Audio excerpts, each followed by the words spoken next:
How are we doing, guys? My name is Ben, and I'm here today with part 3 of my Ascendants video series, where I'm talking about the story that I am writing. On a side note, forgive me, my voice is a little raspy. I am kind of losing it, so if it doesn't sound normal, forgive me.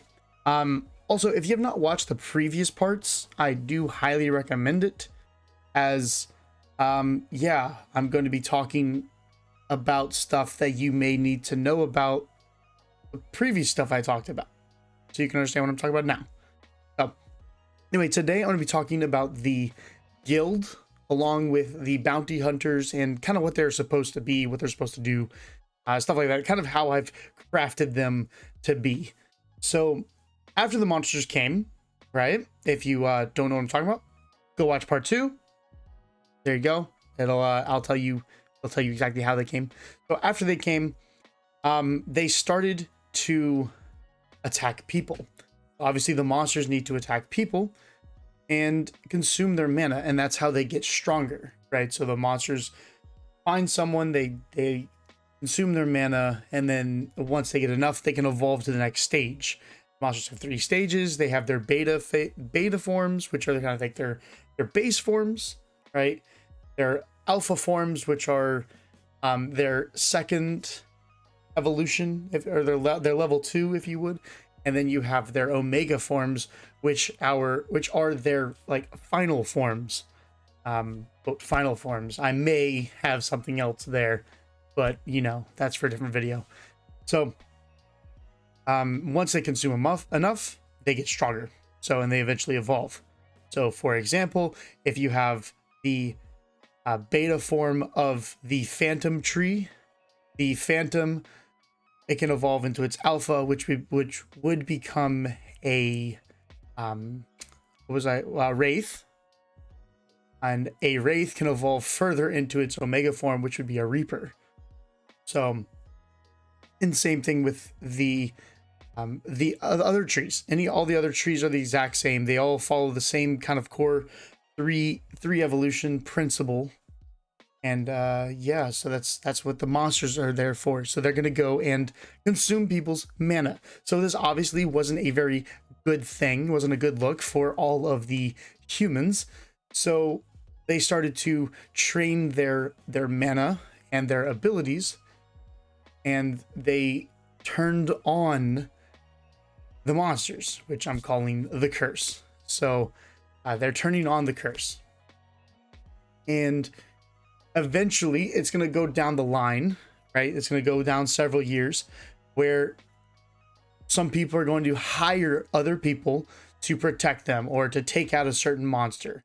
And after all of this non-professional and not efficient way of hiring these bounty hunters, which wasn't even a thing yet, the role bounty hunter wasn't even a thing yet, someone's going to go and create the guild, right? The guild will be the mission center for all of the bounty hunters. They register to the guild and they get their bounty hunter ranks. So the ranks will go from the lowest, which will be rank 10, and will go all the way up to rank 1, at least in the public eye. There is a rank 0, and that will be for like the super bounty hunters. They're going to be like the world class, like world's in danger, we got to save it level, you know. So the black ops, if you would, of the bounty hunters. But to the public, it's just 10 to 1.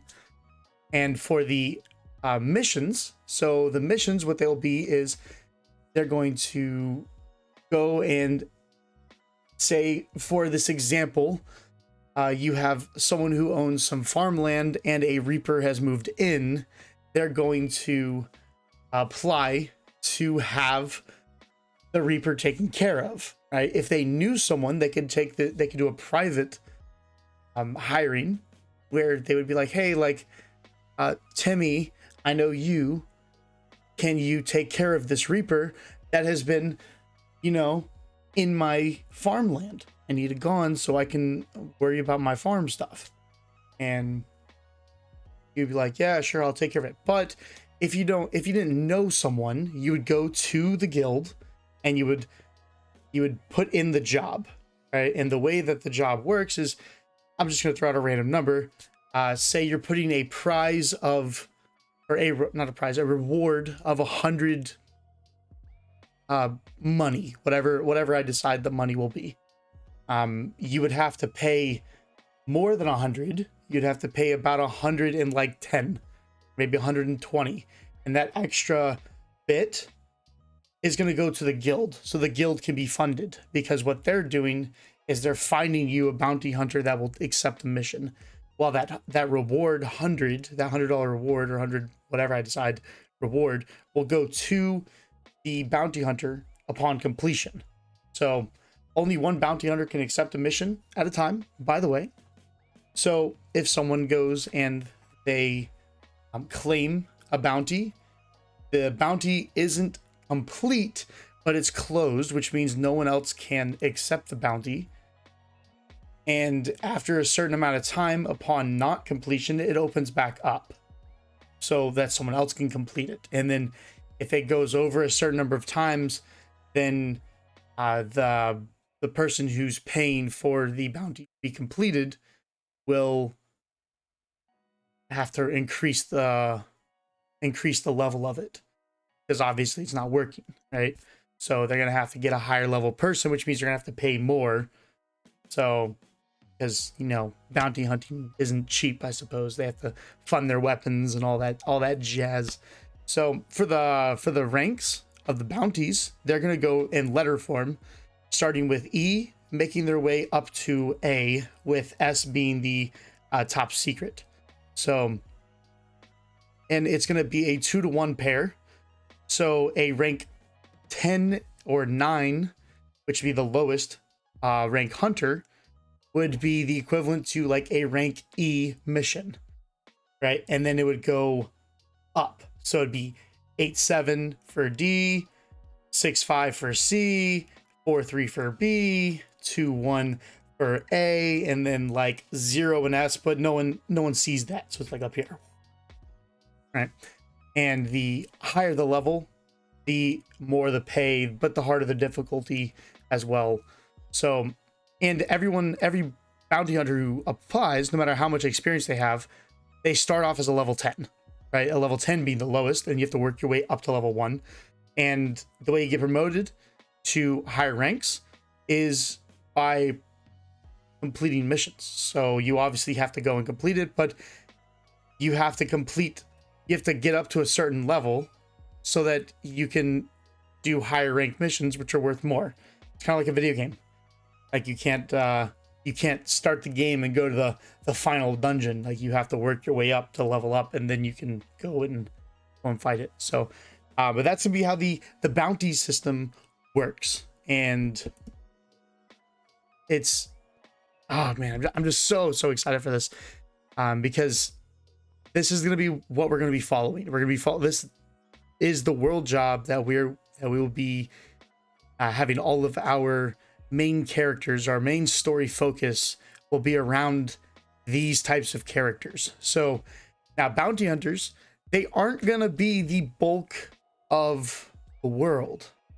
They're going to actually be a much smaller portion than what's actually out there. The civilian life is going to be, massively larger. Like I'm talking like 95% people, 5% bounty hunters, but because we're going to focus on the bounty hunters, it's going to seem so like there's so many more, right?